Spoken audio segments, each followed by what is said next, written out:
भाजपा अगर फिर से सत्ता में आई तो क्या देश में चुनाव नहीं होगा? मल्लिकार्जुन खड़गे की यह बातें कहीं सच तो नहीं हो रही है। दरअसल जिस तरीके से देश भर में बीजेपी के खिलाफ चुनाव लड़ने वाले चुनाव लड़ने से पहले या तो पार्टी छोड़ देते हैं या नामांकन वापस ले लेते हैं। कुछ लोग गायब हो जाते हैं तो कुछ बीजेपी में वापस चले जाते हैं, कांग्रेस को छोड़कर। देश के अंदर बीजेपी के खिलाफ सबसे बड़ी पार्टी विपक्ष की है वो कांग्रेस है, और कांग्रेस के अंदर इस तरीके से हालात बने हुए हैं कि बीजेपी के खिलाफ कोई चुनाव नहीं लड़ना चाहता है। सूरत के बाद इंदौर में भी इसी तरीके की तस्वीरें निकलकर सामने आई।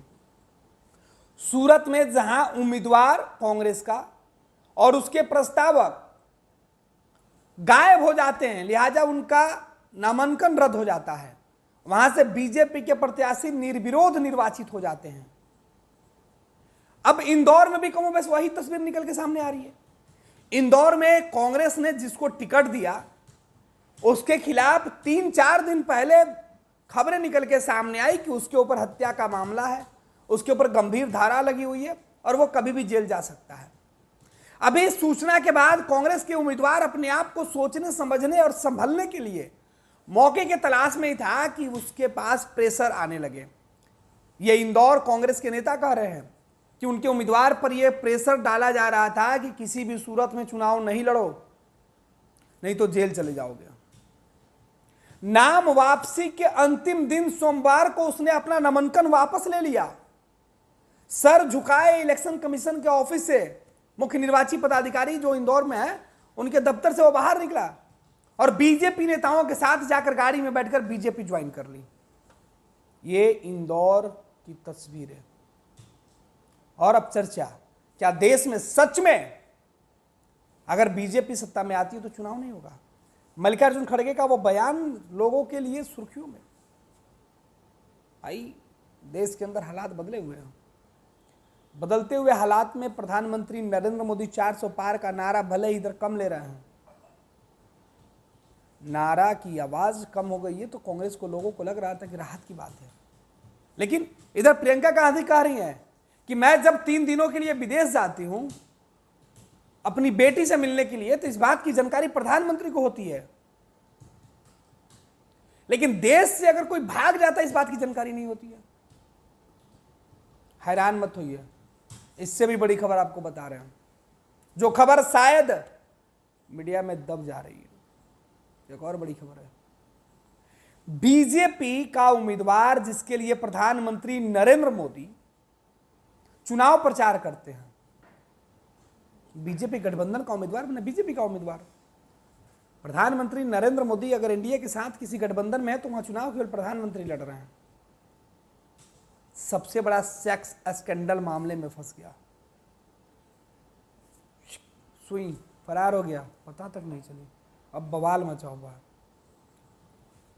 देश के अंदर इस तरीके से आधी आबादी, और प्रधानमंत्री कहते हैं आधी आबादी की बात करते हैं, नारी शक्ति की बात करते हैं, और यहां तो नारी शक्ति का सीधे तौर पे अपमान।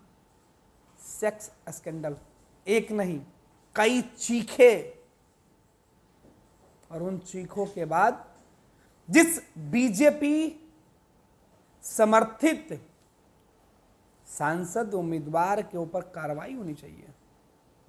पूर्व प्रधानमंत्री के पोता नहीं, माफ कीजिएगा, पूर्व प्रधानमंत्री का पोता इस कांड में अभियुक्त,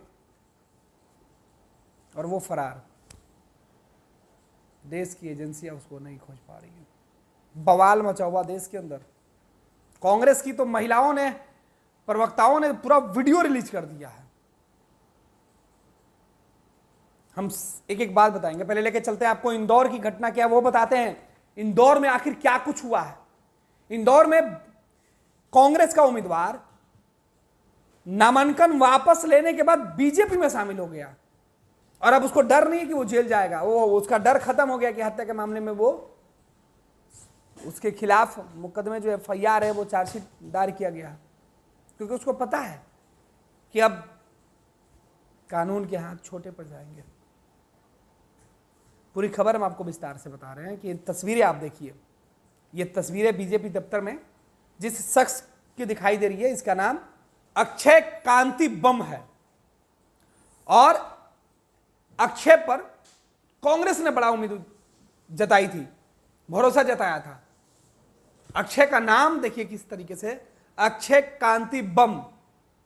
लेकिन यह बम फुस हो गया चुनाव के मैदान में। पहली बार चुनाव लड़ने का मौका मिला था, इसके पहले कोई चुनाव नहीं लड़ा था। और चुनाव लड़ने से पहले ही फुस। देखिए जो तस्वीरें निकल के सामने आई उसमें बताया जा रहा था कि बीजेपी को भी भरोसा नहीं था कि ये नामांकन वापसी के बाद कहां जाएगा। लिहाजा बीजेपी के दो नेता बीच में इसको अपनी गाड़ी में बिठाकर बीजेपी मुख्यालय लेके गए और वहां बीजेपी के नेताओं ने शपथ दिला दी। अक्षय कांति बम को इंदौर लोकसभा सीट से टिकट दिया गया था कांग्रेस के द्वारा और निर्वाचन क्षेत्र में वोटिंग से ठीक पहले सोमवार को उन्होंने अपना नाम वापस ले लिया। अब कांग्रेस के जो अध्यक्ष हैं जीतू पटवारी ने सीधे तौर पर अक्षय बम को डराने, धमकाने, यातना देने का आरोप लगाया। कहा कि अक्षय बम ने अब तक राजनीति अपने करियर में कोई चुनाव नहीं लड़ा था, लेकिन उसे जिस तरीके से डराया गया कि उसने अपनी टिकट जो कांग्रेस से मिली थी उस टिकट पर नामांकन पर्चा भरने के बाद उस नाम को वापस ले लिया। यह अक्षय की कहानी है। अक्षय कांति पर जो मुकदमे चल रहे हैं वो 3 मुकदमे हैं, अलग अलग मुकदमे चल रहे हैं। चुनावी हल्फनामे में भी अक्षय बम ने इस बात की जानकारी दी है। उनमें से एक मामले में पिछले दिनों बम के खिलाफ कोर्ट में हत्या के प्रयास की धारा 307 लगा दी गई, अलग से बढ़ा दिया गया। हल्फनामे में बम ने अपनी कुल प्रॉपर्टी 57 करोड़ रुपए बताई थी। पैसे से बिजनेसमैन बम की सालाना आय 2.63 करोड़ है। साथ ही 41 किलो चांदी और 275 ग्राम सोना भी रखते हैं। अब अक्षय के बीजेपी में शामिल होने के बाद बीजेपी ने कहा कि तो जीत इससे बड़ी होगी। पिछले दिनों सूरत में कमोबेश यही तस्वीर निकल के सामने आई थी, जहां निर्विरोध चुनाव बीजेपी के उम्मीदवार जीत गया। और इधर दूसरी खबर हम आपको बता रहे हैं सबसे बड़े सेक्स स्कैंडल का। इसमें क्या हुआ, जेडीएस के जो सांसद हैं प्रधानमंत्री नरेंद्र मोदी के साथ हैं, पूर्व प्रधानमंत्री के पोता, और 2976 वीडियो एक पेन ड्राइव में चीखती महिलाओं का सबसे बड़ा सेक्स स्कैंडल। और इस मामले पर कांग्रेस ने अब प्रधानमंत्री नरेंद्र मोदी को भी सवाल के घेरे में रख दिया है। अक्सर विरोधियों पर बोलने वाले प्रधानमंत्री नरेंद्र मोदी अपने सहयोगियों पर खामोश क्यों हैं, सवाल पूछा जा रहा है। देश भर में बवाल मचा हुआ है। कर्नाटक के अंदर जो सेक्स कांड आया है सामने, इस पूरे मामले के बाद हर कोई सवाल पूछ रहा है। कांग्रेस ने तो कर्नाटक के अंदर बवाल मचा दिया है। पूर्व प्रधानमंत्री और जेडीएस के अध्यक्ष एचडी देवगौड़ा के पोते प्रज्वल रेवन्ना को लेकर अब सवाल उठ रहे हैं। विवाद इस बात को लेकर है कि प्रज्वल के कुछ आपत्तिजनक वीडियो सोशल मीडिया पर तेजी से वायरल हो गए। ये सभी आपत्तिजनक और अश्लील वीडियो हैं जिन्होंने कर्नाटक की सियासत को गरमा दिया है। इन वीडियोज में कथित तौर पर प्रज्वल ही दिखाई दे रहे हैं। इल्जाम है कि जनता दल सेकुलर के सांसद प्रज्वल रेवन्ना ने इन वीडियो के जरिए महिलाओं को ब्लैकमेल किया, उनका यौन उत्पीड़न किया। हैरानी की बात है कि सारे आपत्तिजनक वीडियो 24 अप्रैल को वायरल हुए। ठीक उसी के 2 दिन बाद यानी 26 अप्रैल को वहां लोकसभा के दूसरे चरण के लिए वोट डाले गए। आपको बता दें कि पूरा मामला तब निकलकर सामने आया जब एक 47 साल की महिला ने इस पूरे मामले का पर्दाफाश की। वो महिला कोई और नहीं बल्कि सांसद प्रज्वल रेवन्ना के घर में काम करने वाली मेड है। उस महिला ने कहा कि रेवन्ना ही नहीं बल्कि उनके पिता और होलेनसारीपुर के विधायक एचडी रेवन्ना भी यौन उत्पीड़न के संगीन इल्जाम से जूझ रहे हैं। घर की मेड ने जो आरोप लगाया उसमें उन्होंने कहा कि प्रज्वल के पिता एचडी रेवन्ना पर भी यौन उत्पीड़न के संगीन इल्जाम लगे हैं। महिला ने अपनी शिकायत में पुलिस को बताया कि ज्वाइनिंग के 4 महीने बाद रेवन्ना उसे कमरे में बुलाने लगे। घर में कुछ 6 महिला कर्मचारी थी। सभी बहुत घबराती थी। उनका कहना था कि जब प्रज्वल रेवन्ना घर आते थे तो उन सभी को डर लगता था। घर के पुरुष स्टाफ ने भी महिला स्टाफ को उनसे संभल कर रहने को कहा था। देवगौड़ा परिवार की नौकरानियों ने आगे बताया कि जब भी एचडी रेवन्ना की पत्नी घर से बाहर जाती थी तो वह घर की महिला कर्मचारियों को स्टोर रूम में बुलाकर उन्हें पहले फल दिया करती थी, फिर उन्हें छूते थे। देवगौड़ा फैमिली पर जो आरोप लगा है वो ये है कि घर की जो महिला है बाहर जाती थी तो जो नौकरानी होती थी उनके साथ रेवन्ना और उनके पिता किचन में जाते थे, फल फ्रूट देने के बहाने उन महिलाओं को छूते थे, उनके कपड़े उतारा करते थे। गंभीर आरोप है, बताने में भी शर्म महसूस हो रही है। लेकिन इस वीडियो के सामने आने के बाद बवाल मचा हुआ। देखिए कांग्रेस के महिला नेता क्या कुछ कर रही हैं और मीडिया में ये खबरें क्यों दबाई जा रही है। एक तरफ प्रधानमंत्री नरेंद्र मोदी इस मामले पर चुप, दूसरे तरफ प्रधानमंत्री मोदी इसलिए चुप हैं क्योंकि वो गठबंधन में है। प्रधानमंत्री खुद ऐसे उम्मीदवार के चुनाव प्रचार के लिए गए थे और यही वजह है कि बवाल मचा हुआ। कांग्रेस के प्रवक्ताओं ने तो मोर्चा खोल दिया है। पूरा वीडियो देखिए। 10 जनवरी को मैंने भारतीय राष्ट्रीय महिला कांग्रेस की राष्ट्रीय अध्यक्ष की पदभार की जिम्मेदारी संभाली 10 जनवरी 2024 को। पिछले 110 दिनों में मैंने 25 राज्यों के दौरे किए हैं, 50 से अधिक नारी न्याय सम्मेलन किए, हजारों महिलाओं से देश में मैं मिली हूं। लेकिन दुख है, दुर्भाग्य है कि हर राज्य में महिलाओं ने अपने साथ हो रहे यौन उत्पीड़न, बलात्कार, सामूहिक बलात्कार की बात कही। लेकिन कर्नाटक की धरती पर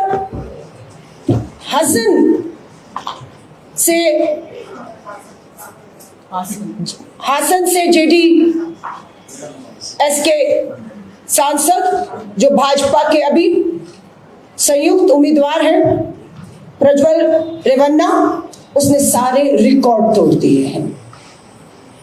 महिला अपराध के सारे रिकॉर्ड तोड़ दिए हैं। देश के प्रधानमंत्री नरेंद्र मोदी जी अपने भाषणों में कांग्रेस पर परिवारवाद कह के हमला कर रहे हैं। परिवारवाद, 3 पीढ़ियां, और दूसरा नारा है बेटी बचाओ, प्रधानमंत्री नरेंद्र मोदी जी का। इन दोनों नारों की पोल हमारा यहां पर ये परिवारवाद, ये है मोदी जी का परिवार, ये मोदी जी का परिवार है। इसमें भाजपा के विधायक है कुलदीप सिंह सेंगर, नाबालिग बेटी के बलात्कार के दोषी, उम्र कैद की सजा। मोदी जी के परिवार में शामिल है राम दुलारे, उत्तर प्रदेश से भाजपा के विधायक, नाबालिग बेटी के बलात्कार के दोषी, उम्र कैद की सजा।